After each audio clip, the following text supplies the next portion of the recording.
Mainstream film critics typically ravage brutal and bleak splatter films. They've historically viewed these films beneath serious critique, seeing them not as art but as simplistic torture porn. Despite this critical disparagement, audiences flocked to these films in the early 21st century. A worldwide movement of like-minded filmmakers emerged who pushed the envelope of violence and gore beyond the limits of good taste. For a brief moment in time, the commercial viability of this subgenre within horror allowed for a young, exciting group of filmmakers to explore new fears in the post-9/11 era.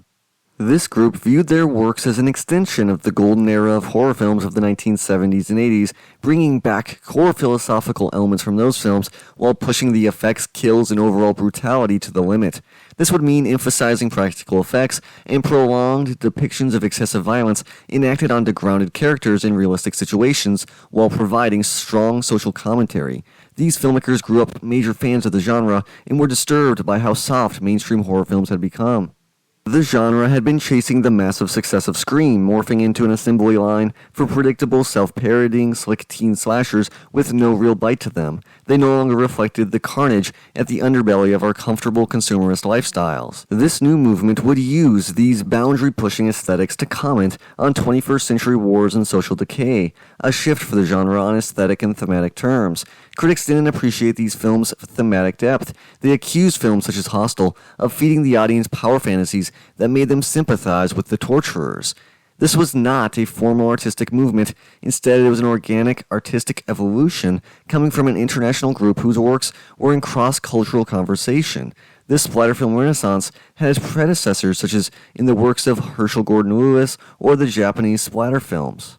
These precursors, along with micro-genres such as Korean revenge films, imprinted their stylistic influence across borders. Concurrent trends such as the new French extremity and American torture porn, as well as several filmmakers within Australia and a few other outlier European filmmakers whose works all contribute to a growing library of increasingly brutal films, compose a larger splatter film movement of the 2000s. One of my major recurring interests in my work on this channel has been centered on this movement, on exploring and explaining it, and my love for it, as well as my efforts towards undermining the perception of these films as lacking artistic merit. My appreciation for these films comes from the deep catharsis they give me. By representing in such stark terms some of my deepest fears, they both help me to come to terms with them and give them validity that allows for a cathartic experience. This may sound like the average argument for why people like horror movies in general, but there is something unique with these films' limitless, bleak, brutal hopelessness. The fears and anxieties that these films explore are not only never delved into in other forms of media, but actively suppressed by the culture at large.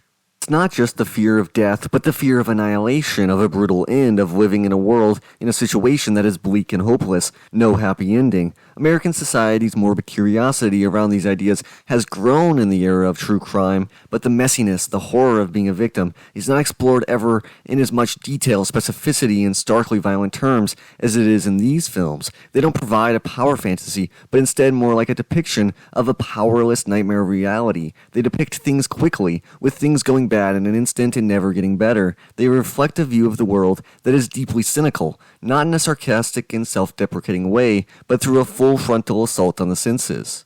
By reflecting on the horrors that were spawned in the aftermath of 9/11, this movement allows me to process my feeling that everything isn't going to be alright. Even when our characters survive, no happy endings are ever possible in these films. These are bleak, cinematic hell worlds.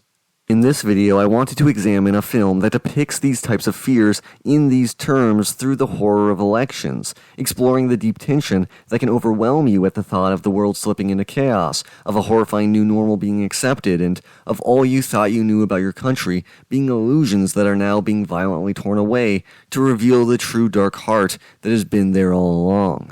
The film is Xavier Jin's 2007 directorial debut, Frontiers. Jin spoke in an interview with Eye for Film about his inspirations for the film. The storyline and thematic elements of the film were inspired by the 2002 presidential election in France, which saw the far-right National Front candidate, Jean-Marie Le Pen, make it into the second round of voting. He said, quote, "That was the most horrible day of my life. The idea of Frontiers came to me then, and in it I have put all that I love from the horror cinema of the 70s and 80s, end quote." This thematic infusion of his fears surrounding the 2002 presidential election in France into the aesthetic sensibilities that informed the golden age of horror films would put a unique spin on the evolving splatter film movement of the 2000s. He spoke on his aforementioned love for the golden era, name-dropping several iconic films of the period that informed his filmmaking approach. Quote, "The first movie that frightened me was Jaws, and it's also the movie which gave me the desire to become a film director. After that, there's the Texas Chainsaw Massacre, Conan the Barbarian, Mad Max, The Evil Dead, The Thing, Bad Taste, Brain Dead, Shocker, and A Nightmare on Elm Street." End quote. This inclusion of the Texas Chainsaw Massacre on the list is par for the course for this era of horror filmmakers, with the Tobe Hooper classic serving as a sort of ur-text for the splatter film movement of the 2000s. The Texas Chainsaw Massacre remake and particularly its prequel were early films that helped define the aesthetic framework for the movement. Alexandre Aja cited the film as his main inspiration for High Tension. Julien Marie and Alexandre Bastillo, French filmmakers known for the film Inside, ended up directing a prequel film for the franchise. James Wan was attached to direct a Texas Chainsaw Massacre film at one point, and the original film was an inspiration for Saw. You can see the film's fingerprints all over the work of Eli Roth and Rob Zombie. In a way, this is ironic, as Hooper's film is very light on graphic horror. It uses suggestion rather than gore for most of its more horrific sequences. To then inspire a movement that is dedicated to pushing explicit gore to the extreme is a testament to how visceral that film was. The Texas Chainsaw Massacre not only inspired the aesthetic of these films, but also the way they approached their themes. Hooper's film had serious concerns and commentary on the world, reflecting not only the horrors of the Vietnam War, but also exploring themes related to industrial capitalism, feminism, and vegetarianism.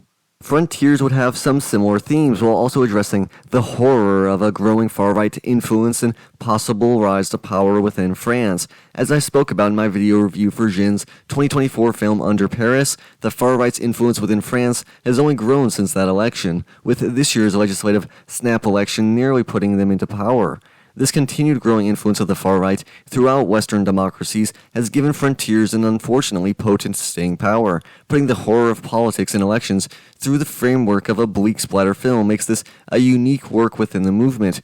The movement is of course very political, but this film takes it a step further, making these political metaphors explicit by bringing in the real horror experienced in France in 2002.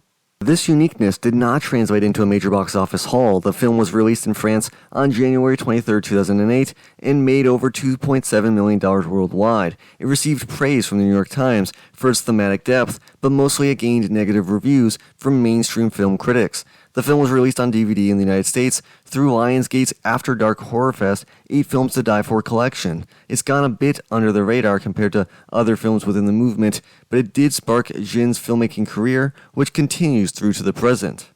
With this context laid out, let's discuss my thoughts on the film. Let's explore Frontiers.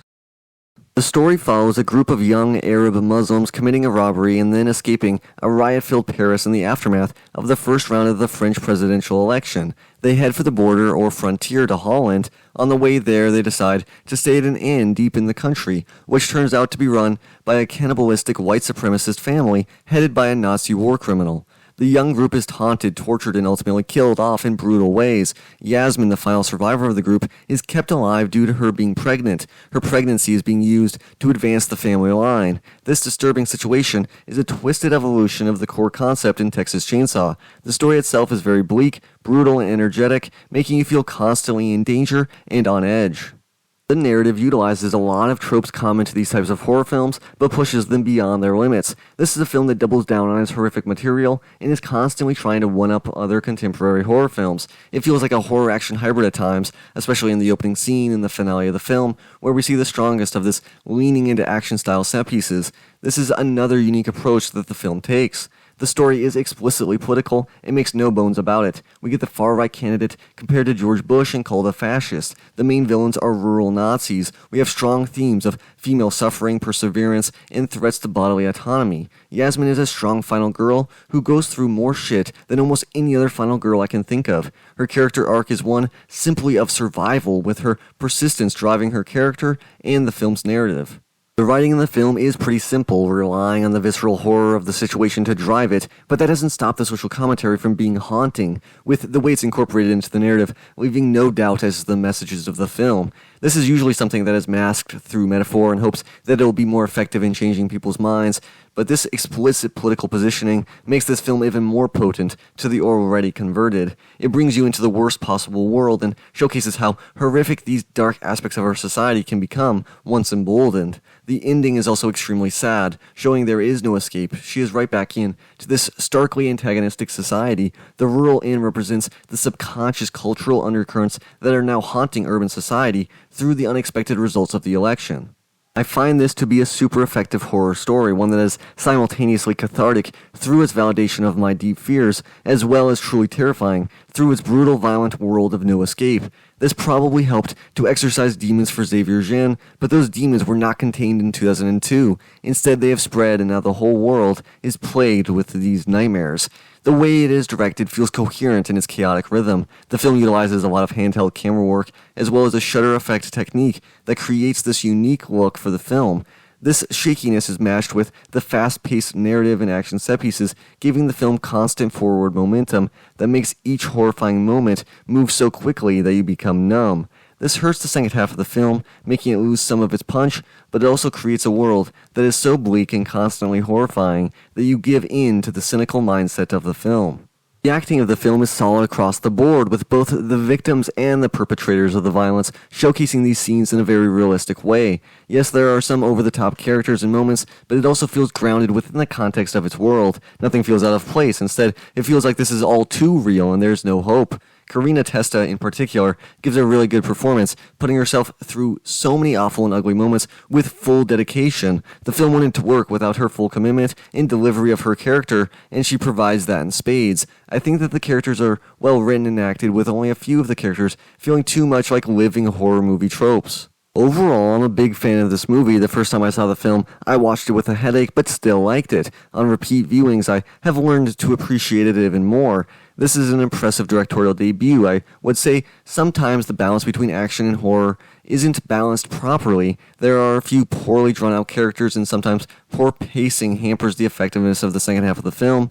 However, these critiques do not take away from the film's overwhelming atmosphere and thematic depth. Its critiques of France look prescient in retrospect. Splatter horror films of the 2000s were not given the appreciation at the time and still haven't been given their due by the film world more broadly, but there are several interesting examinations of these types of films that you will find in the academic world, with books like Selling the Splat Pack, The DVD Revolution in the American Horror Film by Mark Bernard, or Aaron Michael Kerner's book, Torture Porn in the Wake of 9/11, Horror, Exploitation, and the Cinema of Sensation. Sometimes you can find smart analysis within boutique Blu-ray releases, such as within the special features on Umbrella Entertainment's Blu-ray release of Martyrs, which features Dr. Lindsay Hallam, Anna Bogatsaya, and Alexandra West. But overall, this is few and far between. I hope in time that films like Frontiers will become better appreciated and understood beyond the gruesome practical effects, because there is something so unique about the emotional experience they can provide modern audiences. That's all for this video. Thank you so much for watching, and see you next week.